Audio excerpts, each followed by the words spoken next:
오늘 저는 주신 말씀을 가지고 배워서 남주자라고 하는 제목을 가지고 하나님 말씀을 증거하겠습니다. 하나님께서 저희들이 주신 복과 지위를 어떻게 사용하는가에 따라 인생은 너무도 다른 결과를 맞이하게 되는 것입니다.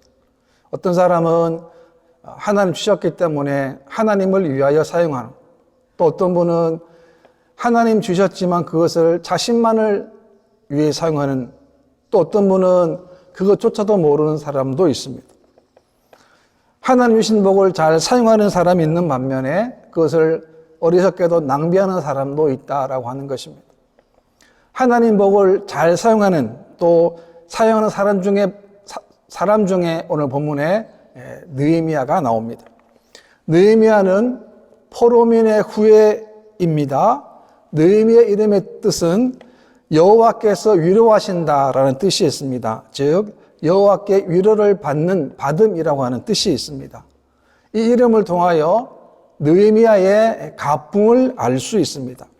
그런데 포로민의 후예였던 느헤미야가 바사왕의 술 맡은 관원이 되었습니다. 당시 왕들에게는 언제나 독살의 위험이 있었기 때문에 이 일은 아무한테나 맡길 수 없고 확실하게 믿을 만한 신복이 되는 사람들에게 이 일을 맡겼습니다. 그런데 느헤미야는 비록 포로민의 후예였지만 왕의 측근인 권력자가 되었습니다.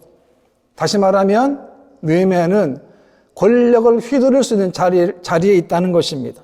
어쩌면 그가 포로민의 후예로서 가장 출세한 사람인지도 모르겠습니다. 그러나 느헤미야는 자신이 가진 권력을 함부로 휘두르거나 남용하지 않았습니다. 오히려 그것을 하나님을 위해서, 예루살렘 성벽 재건을 위해서 사용을 했습니다. 배워서 남주자는 말은 남을 주기 위해서 배운다는 말은 아닙니다. 그러나 우리가 열심히 배워놓으면 그것이 다른 사람에게, 남에게 좋은 소식, 또 좋은 기쁨이 될 수 있다는 것입니다.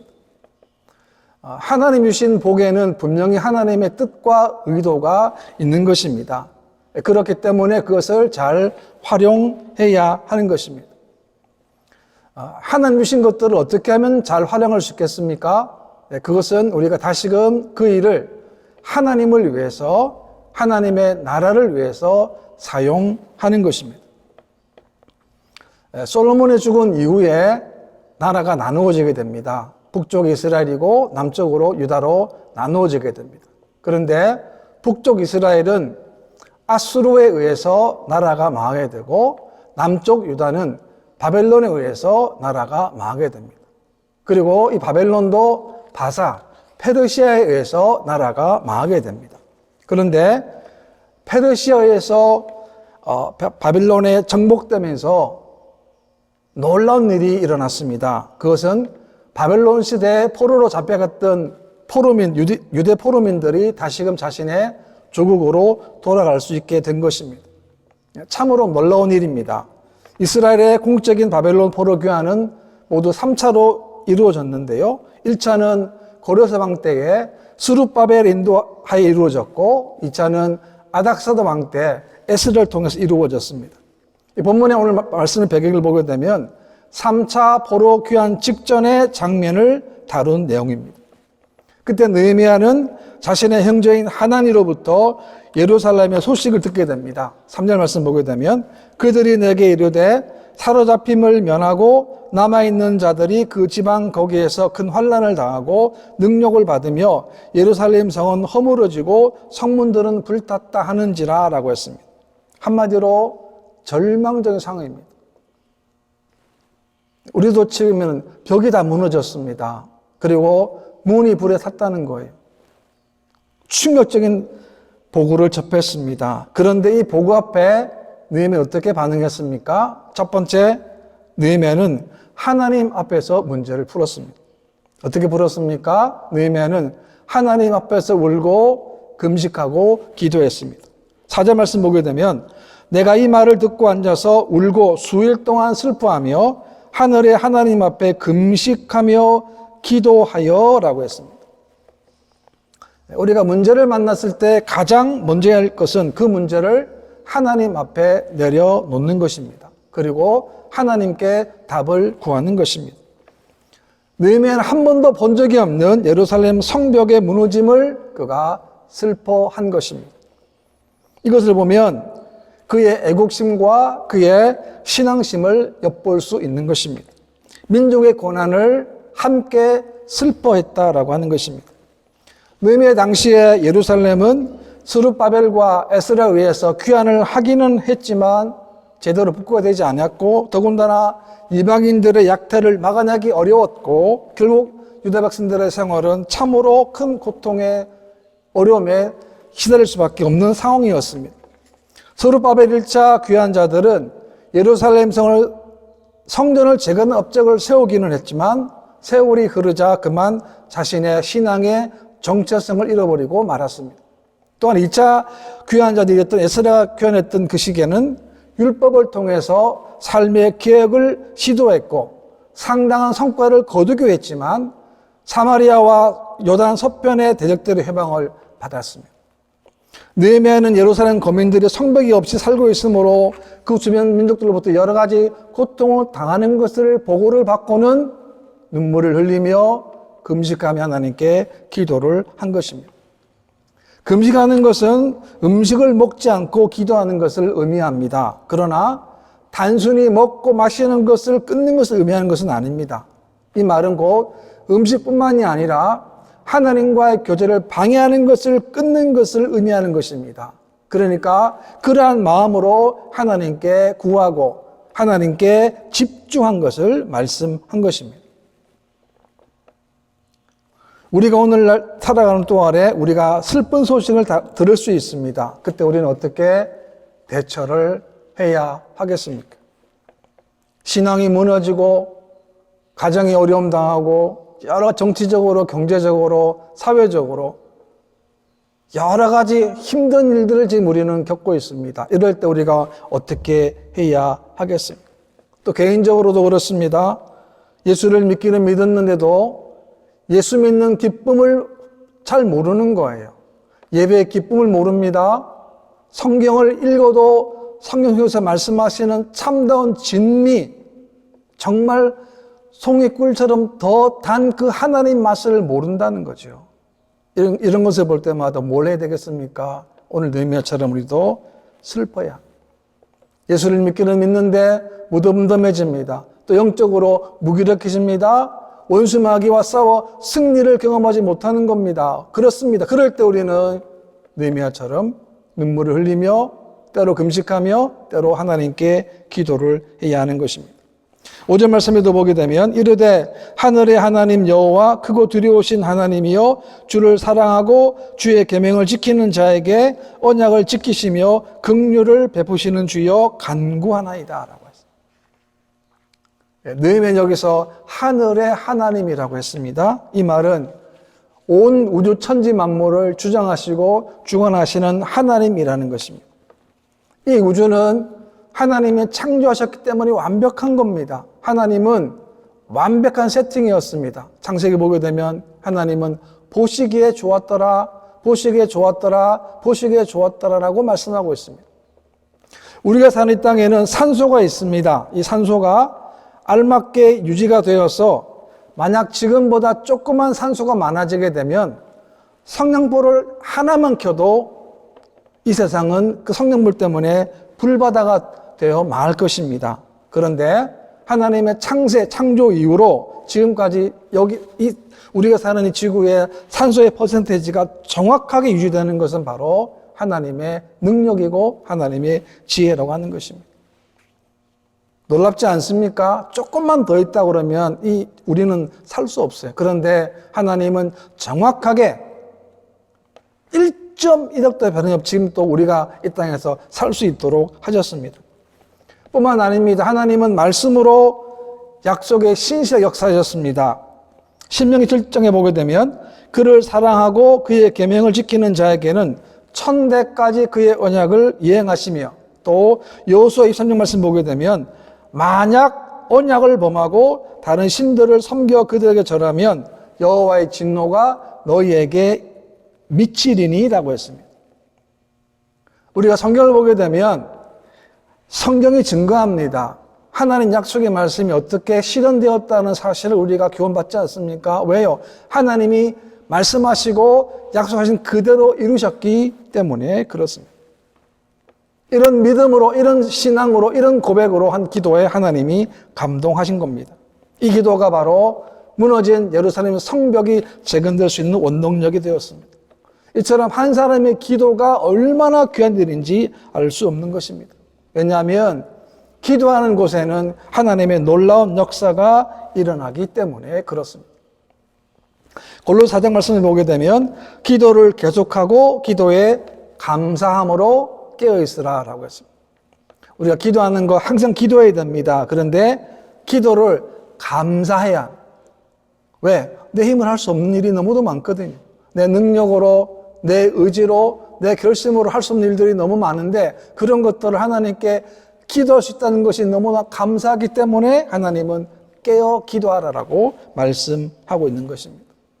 하나님은 지금도 우리의 기도를 원하십니다. 왜요? 하나님은 우리와 함께 일하시는데 그 일하는 방법이 뭡니까? 바로 우리의 기도를 통하여 일하시기 때문에 그렇습니다. 우리가 어떤 어려움을 만나도 그 문제는 우리가 풀 수 있는 게 아닙니다. 하나님께 나아가야 합니다. 하나님께 아뢰고 하나님 그 문제를 하나님께 드리는 것입니다. 여러분 가장 불행한 건 뭐냐면 문제를 보면서도 기도하지 않는 거예요. 문제가 보입니다. 그런데도 기도할 마음이 안 생기는 거예요. 이것은 굉장히 심각한 영적 병이에요. 문제를 보면 그 자리에서 눈물 흘리고 금식하고 기도해야 하는 것입니다. 그 다음에 두 번째는 느헤미야는 문제의 근원을 제대로 알았다라고 하는 것입니다. 문제를 직면했을 때 대응의 자세는 너무도 중요합니다.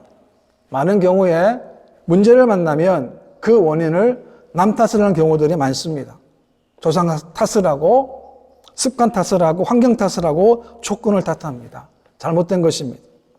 이것은 곧 자신의 잘못을 인정하지 않는 태도입니다. 우리가 당하는 문제의 근본적인 문제의 원인은 다른 데 있는 게 아닙니다. 다 나에게서부터 있는 거예요. 내가 잘못 살아왔고 내가 잘못 결정했고 내가 잘못 선택했던 결과를 내가 맞는 거예요. 그러니까 가장 중요한 책임은 다른 게 있는 것이 아니라 바로 나한테, 본인한테 있다는 거예요. 본문에서도 느헤미야는 이스라엘 백성들이 당하는 고통의 원인이 바로 그들의 죄 때문임을 고백하고 있습니다. 6절 말씀인데요. 이제 종이 주의 종들인 이스라엘 자손을 위하여 주야로 기도하오며 우리 이스라엘 자손이 주께 범죄한 죄들을 자복하오니 주는 귀를 기울이시며 눈을 여시사 종의 기도를 들으시옵소서 나와 내 아버지 집이 범죄하여라고 했습니다. 느헤미야는 이스라엘 백성들을 주의 종이라고 했습니다. 다시 말하면 하나님의 택한 백성이라는 말입니다. 이 주의 종이라는 말은 이스라엘 백성들이 하나님과 언약적인 관계를 맺는 백성이라는 뜻입니다. 그럼에도 불구하고 지금 예루살렘에 당한 지금의 어려움이 바로 그 원인이 어디 있는가? 그것은 바로 그들의 죄 때문임을 고백하는 것입니다. 느헤미야는 문제의 근원을 정확하게 보았던 것입니다. 그래서 그는 하나님께 무릎을 꿇고 자신과 자신의 아버지 집의 죄를 고백한 것입니다.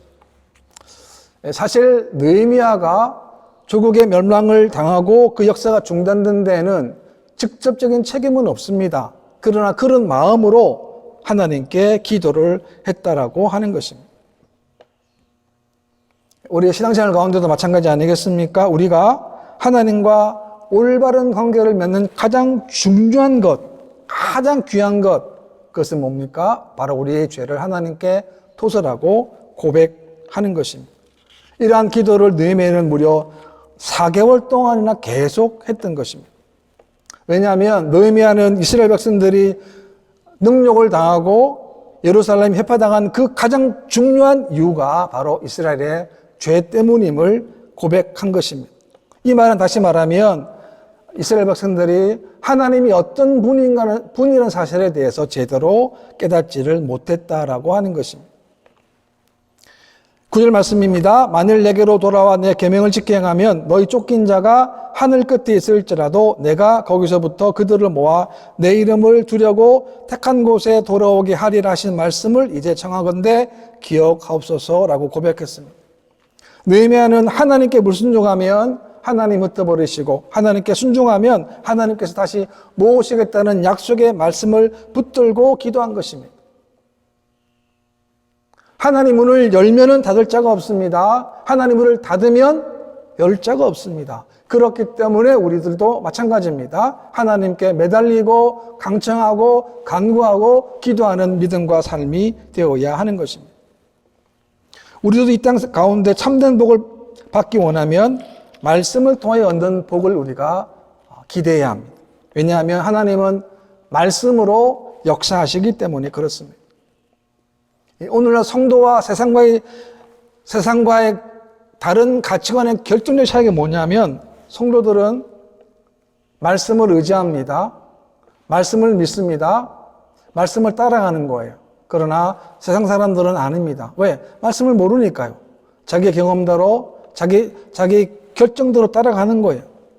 왜 우리가 이 귀한 이 마지막 때 승리할 수 있는가? 그것은 그 하나님이 말씀하신 길을 우리가 걸어갈 수 있기 때문에 그렇다라고 하는 것입니다. 시편 119편에 보게 되면 내가 주께 범죄하지 아니하리 하여 주의 말씀을 내 마음에 두었나이다 라고 했습니다. 이게 무슨 말입니까? 주의 말씀이 내 안에 있어야 범죄하지 않는다는 거예요. 여러분, 이 유혹이라는 것이 사실 언제 올지 모릅니다. 누구를 통해 올지 몰라요. 그러나 우리가 적어도 하나님의 말씀이 우리 마음 중심에 있다고 한다면 그것이 유혹이라는 사실, 악한 마귀 사단의 공격의 사실을 알기 때문에 이 말씀으로 악한 원수의 공격을 능히 싸워 승리하게 된다는 거예요. 그렇기 때문에 우리가 매일매일마다 하나님 말씀을 읽어야 합니다. 들어야 합니다. 묵상해야 합니다. 때로 암송해야 합니다. 왜요? 그 말씀이 나를 살리기 때문에 그래요. 그 말씀이 나로 하여금 범죄하지 않게 하기 때문에 우리는 하나님 말씀을 접해야 하는 것입니다. 왜 하나님의 은혜가 막히는 것입니까? 왜 하나님 축복이 막히는 것입니까? 다른 게 아닙니다. 바로 우리의 죄 때문이라는 거예요. 그래서 우리 하나님 날마다 하나님께 하나님 우리 근본적인 인생의 풍파를 보고 우리 삶의 풍파를 봤을 때 가장 중요한 그것은 내 안에 있는 죄의 문제라는 거예요. 그 죄의 문제는 결코 함부로 방치해 둘 수가 없는 겁니다. 입술을 고백해서 하나님 토설하고 하나님께 회개하는 그런 삶이 되어야 하는 것입니다. 그 다음에 세 번째는 자신이 직접 성벽 재건을 위해서 은혜를 베풀어 달라고 간구했습니다. 지도자는 다른 사람 앞에서 말을 해야 합니다. 자신의 주장도 말해야 되고 설득을 해야 합니다. 그러나 지도자의 가장 중요한 덕목이 뭐냐 하면 그것은 곧 솔선수범이라는 것입니다. 다른 사람들 앞에서 그가 말한 그대로 자신이 따라가는 겁니다. 11절입니다. 주여 구하오니 귀를 기울이사 종의 기도와 주의 이름을 경외하기를 기뻐하는 종들의 기도를 들으시고 오늘날 종이 형통하여 이 사람들 앞에 은혜를 입게 하옵소서 하였나니 그때에 내가 왕의 술관원이 되었느니라 라고 했습니다. 예수 믿는 것을 그냥 눈으로 구경만 하거나 머리로 생각만 하거나 또 방관적인 대사로 태하는 것은 결코 올바른 신앙이 될 수 없습니다. 눈으로 보기만 하는 신앙이 아니라 직접 몸으로 부딪히고 현장에 직접 뛰어가는 신앙이 되어야 하는 것입니다. 어쩌면 느헤미야는 궁에서 호화롭게 편하게 잘 살다가 죽을 수도 있습니다. 그러나 그는 그런 삶을 원하지 않았습니다.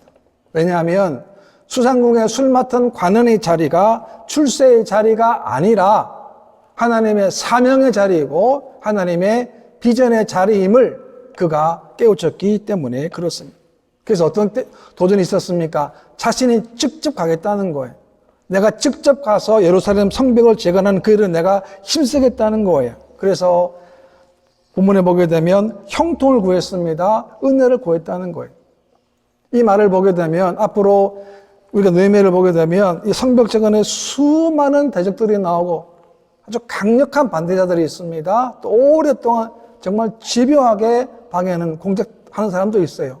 그 모든 사람들과 싸워 승리하며 성벽을 재건하려고 한다면 하나님 형통이 필요하고 하나님의 은혜가 필요한 것입니다. 그래서 2장에 보게 되면, 실제로 2장에 보게 되면 느헤미야가 먼저 왕에게 말한 게 아니에요. 느헤미야가 40일 동안 기도하면서 있다 보니까 수심이 있는 거예요. 마음에 근심이 있는 걸 보이는. 그래서 왕이 무슨 일이 있냐 물어봤을 때 느헤미야가 지금까지 자기들 했던 그 모든 조국에 대한 일들을 왕에게 이야기를 하고 그리고 왕에게 도움을 얻게 되는 거예요. 우리도 마찬가지입니다. 우리 인생 가운데도 정말 필요한 것 하나님의 은혜이고 하나님의 형통이라고 하는 것입니다. 그 형통은 우리가 맡은 일에 최선을 다할 때 이루어지는 거예요. 1885년에 아펜젤라와 언더우드 선교사가 한국 땅에 처음 발을 디뎠는데 그들의 나이는 불과 25살이었습니다. 이 두 젊은이가 조선을 향해서 복음을 들고 왔습니다. 지금 137년이 지났는데요. 척박의 그릇 없는 이 조선 땅에 와서 복음을 전했는데 그 은혜를, 그 영향을, 그 축복을 우리가 누리고 있지 않습니까? 우리가 지금 그 은혜를 받았습니다. 우리가 지금 예수를 믿게 된 것입니다. 그러니까 우리가 가야 할 길을 가는 것은 축복의 발이에요. 그러나 가야 하지 말아야 할 곳을 가는 것은 축복이 아닙니다. 저주라는 거예요. 그러나 언더우드와 아펜젤라는 가장 복된 발걸음을 했습니다. 예수님 모십시오. 예수님 이 땅에 오셔서 구원의 도를 전하셨습니다. 여러 가지 기적을 베푸셨습니다.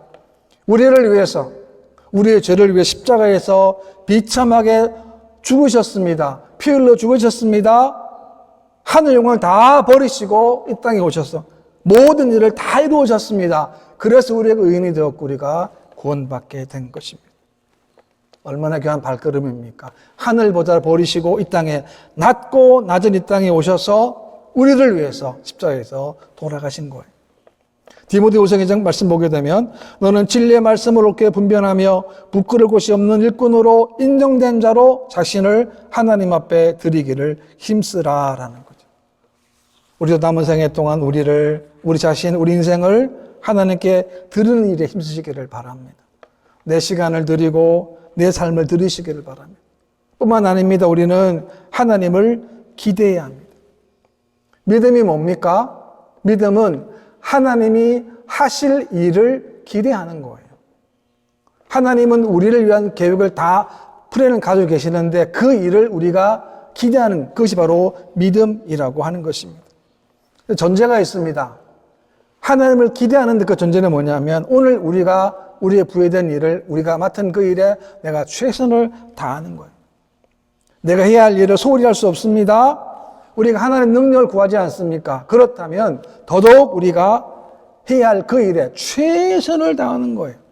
우리는 날마다 하나님을 바라보며 하나님을 기대하는 그런 믿음의 삶이 되어야 하는 것입니다. 누구나 불평할 상황 가운데 불평하는 것은 어쩌면 보통 사람들의 모습 아닙니까? 그러나 불평할 상황 가운데 어려운 상황 가운데 있어도 그 불평 가운데서도 하나님을 바라보고 믿음을 고백하는 그 사람이 진짜로 지도자라고 하는 것입니다. 광래 40년을 보게 되면 이스라엘 백성들이 물론 어려움들 많았죠. 물이 없으니까 당연히 고생이 되니까요. 더 먹고 싶은 것도 여러 종류도 먹고 싶은데 한정되어 있으니까 불평이 많은데 그들 중에 누구 한 사람이라도 걱정하지 마세요. 지금은 어렵지만 하나님이 우리와 함께 하시니까 요 고비만 넘기게 되면 하나님이 우리와 함께 하시는 증거가 나타날 것입니다라는 말을 한 사람이 없어요. 그래서 불평의 소리에 다 넘어간 거예요. 원망의 소리에 다 넘어간 거예요. 지도자는 뭡니까? 그 모든 소리를 뚫고 다시금 일어나는 것입니다. 우리 세익교회도 마찬가지입니다. 지난 4년 동안 하나님이 함께 해주셔서 너무나 감사합니다. 이제 다시금 우리 세익교회가 하나님 더욱 우리가 기대하고 하나님 하실 일을 기대하고 또 우리가 맡은 그 일에 더 열심히 분발해서 열심히 해서 우리를 통한 또 우리 세익교회를 통한 하나님의 놀라운 은혜와 역사가 넘치는 또 귀한 교회들이 되실 기로 날마다 기도하시기를 바라겠습니다.